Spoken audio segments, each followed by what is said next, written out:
Top Chinese and U.S. economic officials on Sunday hashed out the framework of a trade deal for U.S. President Donald Trump and Chinese President Xi Jinping to decide on later this week that would pause steeper American tariffs and Chinese rare earths export controls, U.S. officials said.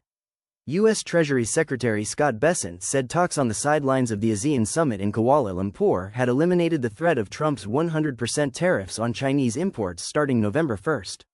Bessent also said he expects China to delay implementation of its rare earth minerals and magnets licensing regime by a year while the policy is reconsidered. Chinese officials were more circumspect about the talks and offered no details about the outcome of the meetings. Trump and Xi are due to meet on Thursday on the sidelines of the Asia-Pacific Economic Cooperation Summit in Jeonju, South Korea, to sign off on the terms. While the White House has officially announced the highly anticipated Trump-Xi talks, China has yet to confirm that the two leaders will meet. "I think we have a very successful framework for the leaders to discuss on Thursday," Bessent told reporters after he and U.S. Trade Representative Jamieson Greer met with Chinese Vice Premier He Lifeng and top trade negotiator Li Chunggong for their fifth round of in-person discussions since May.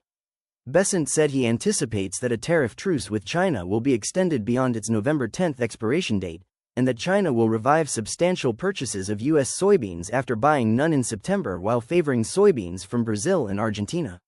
U.S. soybean farmers will feel very good about what's going on both for this season and the coming seasons for several years, once the deal's terms are announced, Bessent told the ABC program this week. China's Li Chunggong said the two sides reached a preliminary consensus and will next go through their respective internal approval processes. The U.S. position has been tough, whereas China has been firm in defending its own interests and rights, Li said through an interpreter. "We have experienced very intense consultations and engaged in constructive exchanges in exploring solutions and arrangements to address these concerns."